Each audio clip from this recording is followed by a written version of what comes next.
হতাশা মাদক দিয়ে দূর হয় না। হতাশা দূর হবে, বলে দিব, তিনটা জিনিস, মাত্র তিনটা। কয়টা ভাই? এক, 5 ওয়াক্ত নামাজ। এক কি? নামাজে আপনি অজু করে সেজদা দেন, ইনশাল্লাহ আপনার মনে প্রশান্তি না আসলে আমাকে এসে বলেন যে আসে না। চোখের পানি, মনের আবেগ যা আছে আপনার ভিতরে, কষ্ট, দুঃখ, যন্ত্রণা, সব আল্লাহকে ঢেলে দিবেন ইনশাল্লাহ। নিজের আবেগ ধরে রাখবেন এখানে, আপনি আল্লাহর জন্য ঢেলে দিবেন। মানুষকে আবেগ দেখে কি লাভ? মানুষ আপনার চোখের পানির মর্ম বুঝবে? মানুষ কি মানুষের চোখের পানির মর্ম বোঝে? আপনার পিতা যদি মারা যায়, আমার কাছে এসে দোয়া চান, কান্নাকাটি করে, আমি দোয়া করতে পারবো, কিন্তু আমি কিন্তু আপনার ফিলিংসটা বুঝতে পারবো না। আপনার অনুভূতি কে বুঝতে পারবেন? আল্লাহ পাক আপনার ঘাড়ের রগের চেয়েও কাছে আছেন। সুবহান সুবহান, আল্লাহ পাক ঘাড়ের রগের চেয়ে কাছে আছে। গতকালকে বাংলাদেশের একজন বরেণ্য আলেমের সাথে একটা কনফারেন্সে ছিলাম। উনি বলছিলেন যে এক ব্যক্তি, এটা শোনেন, এক ব্যক্তি খুব তার শখ যে তিনি সাহাবীদের মতো নামাজ পড়া শিখবেন। কথা বুঝতে পারছেন? সাহাবীদের মতো নামাজ শিখবেন। তো একজন বরেণ্য আলেমের কাছে এসেছেন, এসে বলছেন যে আমাকে সাহাবীদের মতো নামাজ শিখিয়ে দেন। তখন সেই আলেম আরেকজন আলেমের সন্ধান দিয়েছেন, যা তুমি তার কাছে যাও, তিনি শেখাবেন। তো সেই ব্যক্তি একটু অবাক হয়েছেন, কারণ যাকে প্রশ্ন করেছিলেন তিনি অনেক বড় মুহাদ্দিস, আর যার কাছে পাঠানো হচ্ছে তিনি অত বড় মুহাদ্দিস নন, কিন্তু আবেদ, আমল করেন। তাকে গিয়ে বলছেন উনি আমাকে পাঠিয়েছেন সাহাবীওয়ালা নামাজ শিখিয়ে দেন। তখন তিনি বলছেন ঠিক আছে, সুন্দর করে ওযু করে আসো, সুন্দর করে ওযু করে আসো। ওযু করার সময় খালি খেয়াল রাখবা যে আমি ওযু করছি শুধু আল্লাহর সন্তুষ্টির জন্য। কি খেয়াল রাখবেন? ওযু করছি শুধু আল্লাহকে রাজি খুশি করার জন্য ওযু করছে, আর কোনো উদ্দেশ্য নাই আমার। ওযু করতে যাচ্ছে, তিনি আবার বলছেন দাঁড়াও, শুধু আল্লাহকে রাজি খুশি করার জন্য ওযু করো। আবার শুরু করছেন, আবার বলছেন শোনো, শুধু আল্লাহকে রাজি খুশি করার জন্য ওযু করো। এভাবে বলতেই আছেন, নামাজে দাঁড়িয়ে আছেন, দাঁড়ানোর আগে বলছেন শোনো, শুধু আল্লাহকে রাজি খুশি করার জন্য নামাজ পড়ো। বলতেই আছেন। এক পর্যায়ে সে ব্যক্তি নামাজ শুরু করলো, নামাজে মনোযোগ এদিক ওদিকে যায়, আর তার মাথায় এটা আসে, এই শুধু আল্লাহকে রাজি খুশি করার জন্য আমাকে নামাজ পড়তে হবে, শুধু আল্লাহকে রাজি খুশি করার জন্য নামাজ পড়তে হবে। এই চিন্তা তার মনের মধ্যে ঘুরপাক খাচ্ছে। এভাবে নামাজটা সে শেষ করেছে।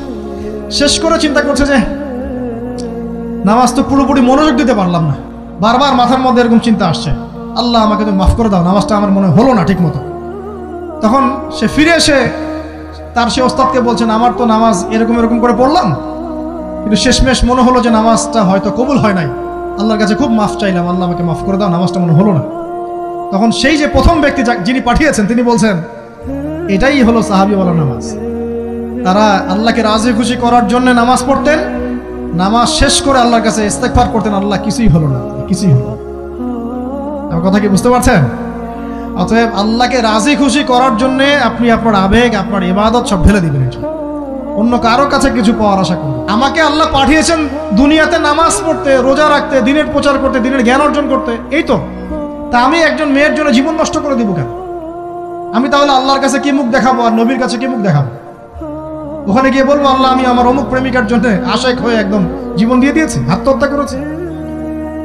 গেছে ভাই, যাইতে দেন। যে ব্যক্তি আপনার অবস্থানকে মূল্যায়ন করে নাই, সে আপনার যোগ্য ছিল না। এখন আপনি কি করবেন? নিজের অবস্থান উন্নত করেন, আপনার পিছনে লাইন ধরে ঘুরবে ইনশাআল্লাহ। এটাই বাস্তবতা। দুনিয়া খুব খারাপ জিনিস। মানুষের অবস্থানকে মূল্যায়ন করে, মানুষের অবস্থানকে মূল্যায়ন করে, কিন্তু আল্লাহ রাব্বুল আলামিন আপনাকে সর্বাবস্থায় ভালোবাসেন। আলহামদুলিল্লাহ। এই যে আমরা এখন অনেক পাপ করছি না, আল্লাহ কি আমাদেরকে আযাব দিয়ে ধ্বংস করে দিয়েছেন? আল্লাহ পাক এখনো আমাদেরকে ভালোবাসেন, রহম করেন, আল্লাহ পাক অপেক্ষা করছেন কখন তওবা করবে, আমি তওবা কবুল করব।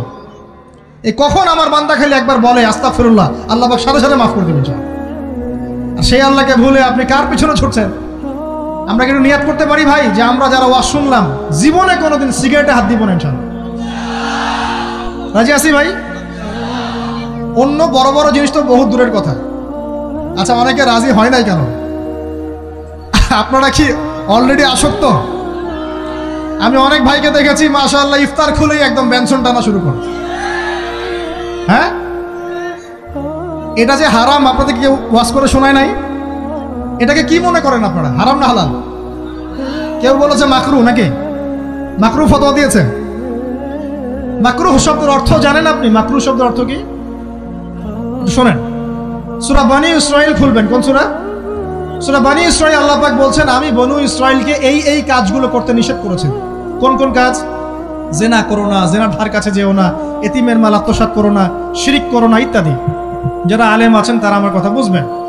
এই কাজগুলোর পরে আল্লাহ পাক বলছেন যে এই প্রত্যেকটা কাজ আল্লাহর কাছে মাকরুহ, অপছন্দের। কিসের? অপছন্দ। আর এটাকে আপনি সহজ মনে করছেন? নিয়াত করি আল্লাহ পাকের সন্তুষ্টির জন্য আমরা কোনোদিনও মাদকের সাথে সম্পৃক্ত হব না ইনশাআল্লাহ। আর বিশ্বাস করেন, শুধুমাত্র মাদকদ্রব্য নিয়ন্ত্রণ অধিদপ্তর এই আইন কানুন এগুলো দিয়ে, জরিমানা দিয়ে মানুষকে মাদক ছাড়ানো যাচ্ছে না, যাবে না। কেন যাবে না এটা আপনারা খুব ভালো করেই জানেন, আমি বলতে চাচ্ছি না।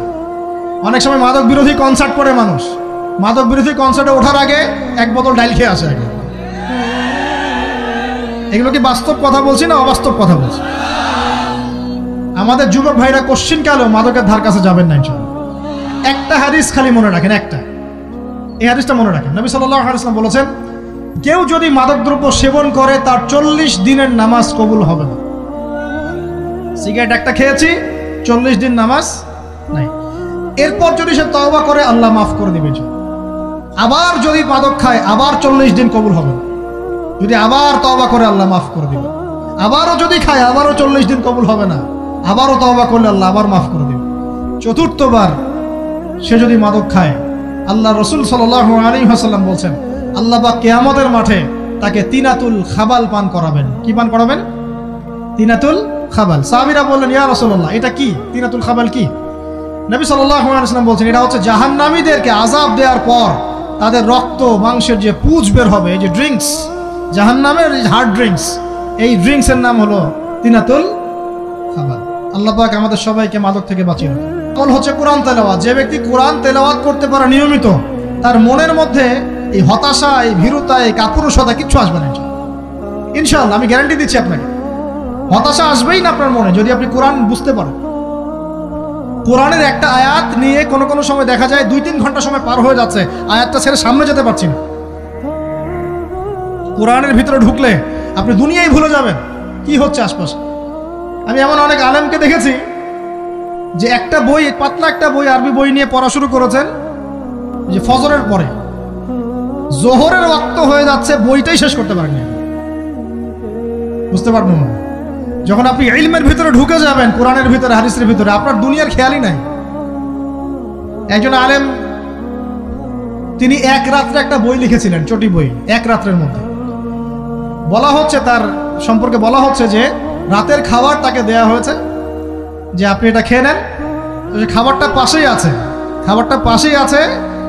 খাবারটা খাবো, এটা লিখে খাবারটা খাবো, এরকম তার চিন্তা ছিল।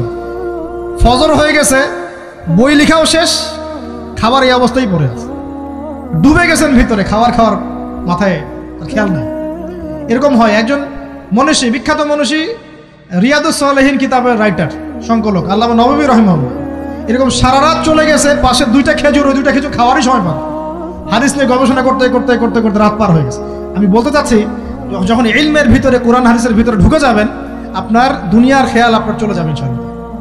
এই টেনশন, হতাশা, এই সেই বাদ, তখনই আল্লাহ পাক আপনাকে তার পক্ষ থেকে রহমত দিবেন, বরকত দিবেন, আল্লাহ আপনার দুনিয়ার কাজগুলো করে দিবেন ইনশাআল্লাহ। তখন দেখবেন কেউ আপনার দুনিয়ার ওই কাজটা করে দিয়েছে, কেউ ওই কাজটা করে দিয়েছে, কেউ বাসায় খাবার পাঠিয়ে দিয়েছে, আল্লাহ পাকই এগুলো করাই দিবেন ইনশাআল্লাহ। তো প্রিয় ভাইরা, মাদকে যাব না আল্লাহর কাছে আসবো? 2 নাম্বার কোরআন তেলাওয়াত, 3 নাম্বার আল্লাহর জিকির। 3 নাম্বার কি ভাই? আল্লাহর জিকির। চলতে ফিরতে সব সময় মুখ চলতে থাকবে, মুখ না চললেও মনে মনে মন তাজা থাকবে, মনে মনে জিকির হতে থাকবে। মনে মনে জিকির করতে পারেন? মুখ নড়বে না, কিন্তু মনে মনে আপনার একটা জিকির হতে থাকবে। সুবহানাল্লাহ ওয়া আলহামদুলিল্লাহ, লা ইলাহা ইল্লাল্লাহ, আল্লাহু আকবার। পারা যাবে? পারে। মানুষের মন কখনো চুপ করে থাকে না, কিন্তু মানুষের মন অলওয়েজ কিছু না কিছু চিন্তা করতে থাকে না, যতক্ষণ না ঘুমায় মানুষ। তো প্রিয় ভাইরা, বেশি বেশি জিকির করব, সুবহানাল্লাহ, আলহামদুলিল্লাহ, লা ইলাহা ইল্লাল্লাহ, আল্লাহু আকবার, লা হাওলা ওয়ালা কুওয়াতা ইল্লা বিল্লাহ, এগুলো চলতে থাকবে। আল্লাহ পাক তৌফিক দান করুন। আমরা আমাদের সমাজে যুবকদেরকে এরকম টিকটকে দেখছি, অনলাইনে আসক্ত দেখছি, জেনায় আসক্ত দেখছি, পর্নোগ্রাফিতে আসক্ত দেখছি। আমরা দেখছি আমাদের যুব সমাজকে মাদকে আসক্ত, কিশোর গ্যাংয়ে আসক্ত। এইগুলো কি আমাদের কাম্য ছিল ভাই? আমাদের কাম্য ছিল? এই অবস্থায় কি যুব সমাজ আল্লাহ পাকের দ্বীনের পতাকা হাতে নিয়ে আল্লাহর জমিনে দিন কায়েম করতে পারবে কিনা একটু আমাকে উত্তর দেন দেখি। এখন এই অবস্থায় পারবে? অতএব অবস্থার উন্নতি করতে হবে কিনা?